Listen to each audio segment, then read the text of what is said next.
अपना मानन छाया, जिन चरणों में शतेंद्रों ने जुग जुग शीश नवाया, उन चरणों में बलि बलि जाऊं, उन चरणों में बलि बलि जाऊं, धन्य मोक्षगामी को वंदन हम करते, वंदन है महावीर स्वामी को, वंदन हम करते, वंदन है विद्या सिंधु नामी को।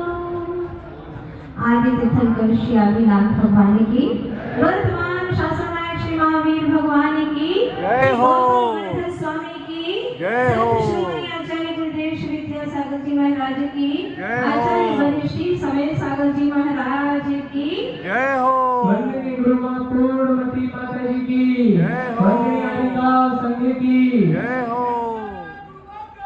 जय जय गुरु मां। दीपावली का महोत्सव के अवसर पर जिन्होंने सब कुछ अपने वैभव को त्याग कर दिया, बाह्य वैभव को छोड़ा अंतर वैभव को पाने के लिए। हाँ, महावीर स्वामी जिस वैशाली में पहले रहा करते थे, उसका वैभव जब हम इतिहास के पृष्ठों पर पढ़ते हैं तो लगता है क्या वैशाली का वैभव था। उस राज्य में 42,000 मकान, कितने 42,000 मकान, सभी जिन धर्मावलंबी, और 1,68,000 नागरिक रहते थे, जिसमें 7,000 मकान पर सोने के कलश लगे रहे थे। कितने 7,000 मकान के ऊपर सोने के कलशे लगे हुए थे, 14,000 पर चांदी के, 21,000 मकान पर तांबे के कलशे थे। मतलब ये प्रतीक था कि ये अरबपति है, ये करोड़पति और ये लखपति है। ऐसे ऐसे लोग वहां पर रहते थे और हर मकान के आगे बाग बगीचे थे, सुंदर सुंदर उद्यान थे, चौड़ी सड़कें, सड़कों पर संगीत की, आध्यात्मिक संगीत की धूम सुनाई देती थी। क्या सुंदर क्षण, क्या सुंदर वह स्थल थे, आप सोचिएगा। और वहां के घर के जो रंग होते थे, वैसे ही रंग के घोड़े लोग रखते थे, वैसे ही रंग के कपड़े पहनते थे। मतलब इतनी मैचिंग चलती थी उस समय में। लोगों के भावों की तो बात ही क्या कहे, इतनी परम विशुद्ध भावनाओं के साथ रहने वाले वो वैशाली नगरी के वासी। जब आज भी हम उस इतिहास को उठा करके देखते हैं और वहां जाकर के देखते हैं तो पाते हैं वैशाली से 5 किलोमीटर दूर एक वासोकुंड नाम का ग्राम है। वहां पर वीर प्रभु का स्मारक बना हुआ है। पीढ़ी दर पीढ़ी से वहां के लोग उसको अहल्य भूमि कहते हैं। अहल्य भूमि का अर्थ है हल नहीं चलाना, और आज भी वहां पर हल नहीं जोतते। इस गांव में अभी भी कहते हैं कि 25 घर ऐसे हैं जहां एक व्यक्ति नियम से अवश्य रूप से ऐसा रहता है कि वह क्षत्रिय यात्रीवंशी एक ब्रह्मचारी अवश्य रहता है। उस घर का एक सदस्य जो ब्रह्मचारी अवश्य रहता है, उस वासो कुंड से 1 किलोमीटर दूर महावीरपुर नाम का बहुत समय पहले एक गांव था। महावीरपुर नाम ही उस गांव का था। और वासो कुंड से 5 किलोमीटर दूर पर एक बढ़िया गांव है, वाणिज्य ग्राम भी उसको कहा जाता है। कहते हैं कि उस क्या नाम था, बोलो जल्दी से, वाणिज्य ग्राम। वहां पर पास में ही एक जैनी नगर है, जैनी नगर नाम का एक गांव है। और उस जो वाणिज्य ग्राम की मैं चर्चा कर रही हूँ, उस वाणिज्य ग्राम में एक मजदूर को ईंट बनाना था, ईंट। तो ईंट बनाते समय वो मिट्टी खोद रहा था। मिट्टी खोदी तो उसमें से घड़े में रत्न मिले, ऐसे अद्भुत रत्न, ऐसे मौलिक रत्न कि जोहरी बाजार में पूछा तो कहा कि ऐसे असली ऐसे मौलिक रत्न अब कहीं पर भी दिखाई नहीं देते।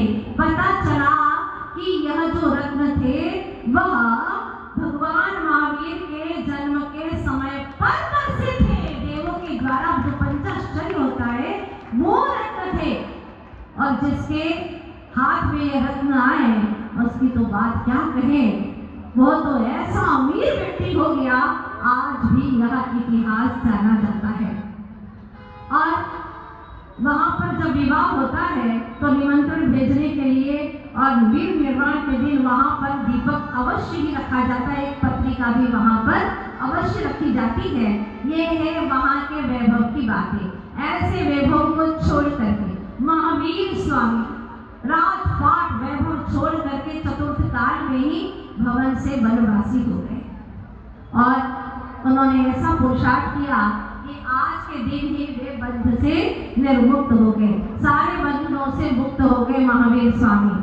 आज महावीर स्वामी भी 8 कर्मों से मुक्त हुए, गौतम स्वामी भी 4 कर्मों से मुक्त हुए, और चतुर्वर्ण संघ जो 4 प्रकार का संघ होता है, मुनि आलिका, शुल्लक शुल्लिका या श्रावक श्राविका, वो भी आज के दिन बंधनों से मुक्त हो गए। 4 महीने का बंधन चल रहा था, आज बंधन से मुक्त हो गए। वैसे अमावस्या कल से ही प्रारंभ हो गई, कल शाम से प्रारंभ हो गई है।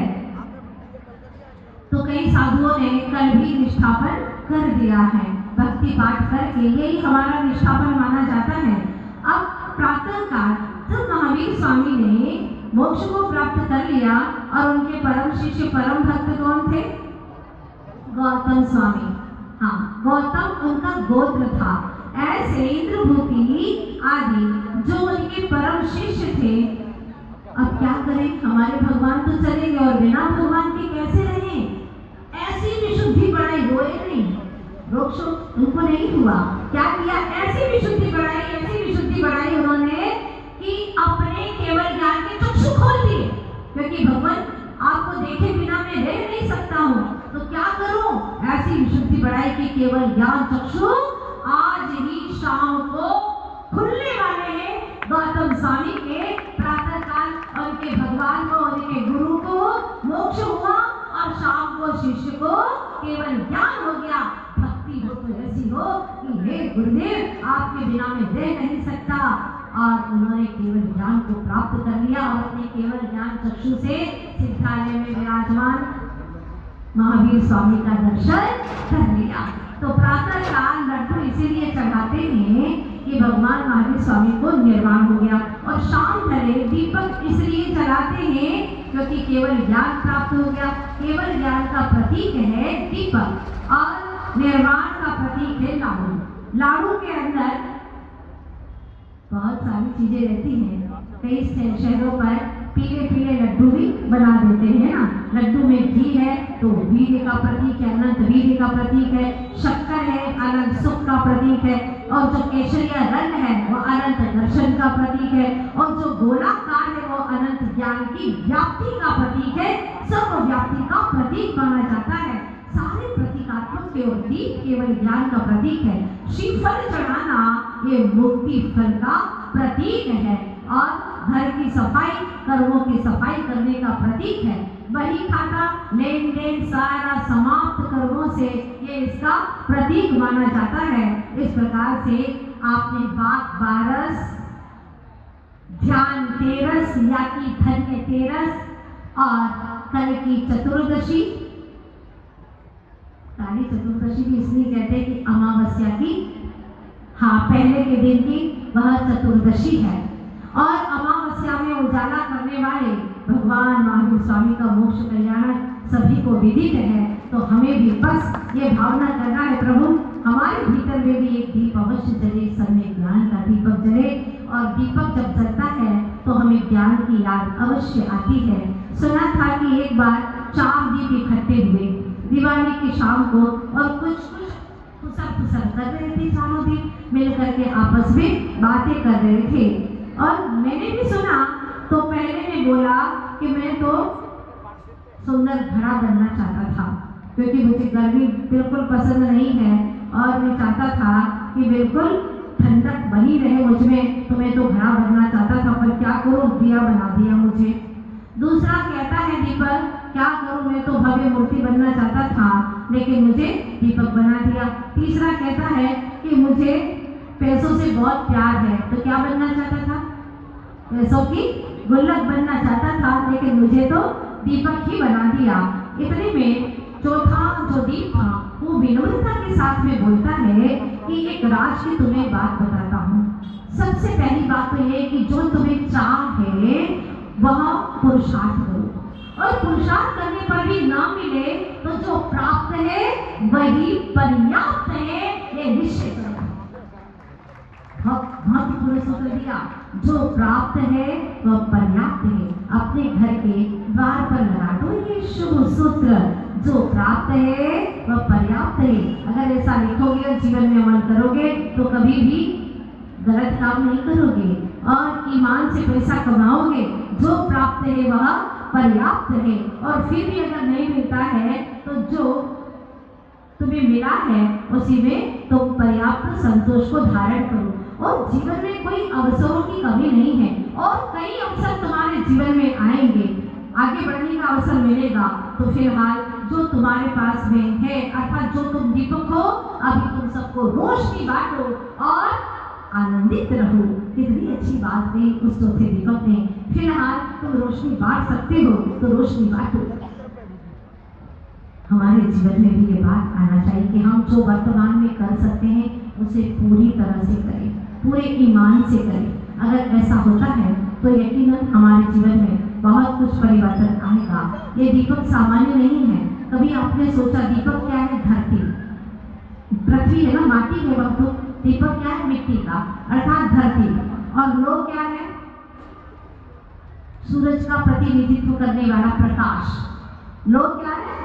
सूरज का प्रतिनिधित्व करने वाला प्रकाश। मतलब ये है कि जब वह दीपक जलता है तो दीपक धरा गगन के मिलन का प्रतीक माना जाता है।